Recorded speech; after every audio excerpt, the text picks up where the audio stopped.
Today we're going to talk about numbers. Numbers are unavoidable, inescapable in Italian.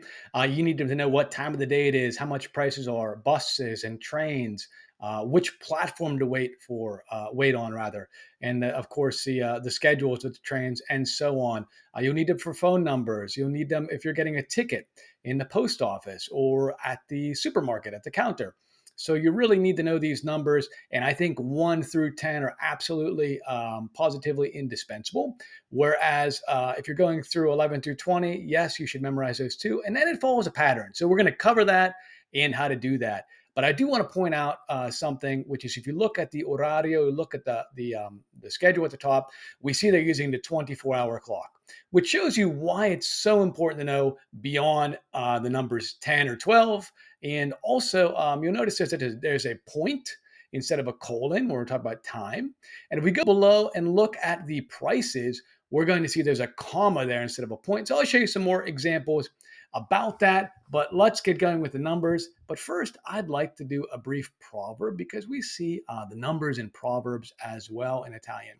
Um, Non c'è due senza tre, e il quattro vien da sé. So what does this mean? It means that, well, we don't see two without seeing three, and the fourth one comes by itself. So essentially, it's like there's a pattern, right? You see something, or you see one or two, and you're going to see more of them. So you see, I don't know, an ant or something, or two ants, and you're probably going to see three or four. And something in my own life is laundry. I don't know what it is, but laundry I find is inescapable. If I see one or two pieces, I've got like dozens to do, and it never stops. You'll see Italians hang their laundry outside like this. That's very common to do that and not to use dryers for a number of reasons. But let's get straight away to the numbers. Uno, due, tre, quattro, cinque, sei, sette, otto, nove, 10, 11, 12, 13, 14, 15, 16, 17, 18, 19. All right, we made it.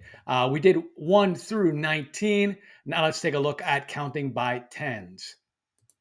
20, 30, 40, 50, 60, 70, 80, 90, 100. Good. Well, if you made it this far, that means that you can go on and we can learn the pattern. And what do we do? How do we add these numbers and create more complex or larger numbers, rather?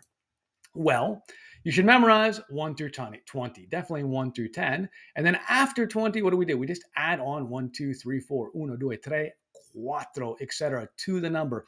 So if we take a look at 24, for example, right down here, 20 plus 4 plus 4, 24. Simple enough. If we look at 57, 50 and 7, adding 50 and 7, 57. But there is one nuance because of these vowels, right, at the end of 20, 30, 40, etc. When we're adding uno or otto, which begin in vowels, we just drop this I or this A or this A, etc. as we go through. So how does that look? Well, 20 and uno isn't 21, but it's 21 because he dropped that I. 21. 50 and 8. Well, it's not 58, but it is 58 because we dropped that. We dropped that final A here on the word and allied the sounds together.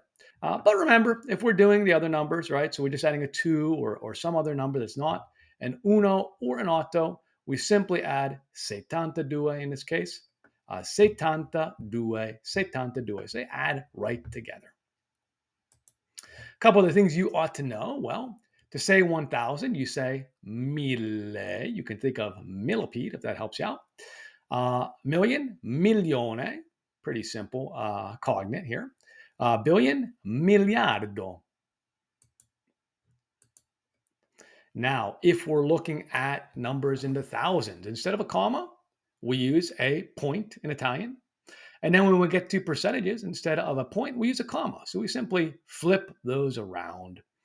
And then if I want to say a date, so I want to say a date like 1980, I would simply say it out in long form. Mille, 1000, nove, 9, cento, 100, ottanta, 80. 1980.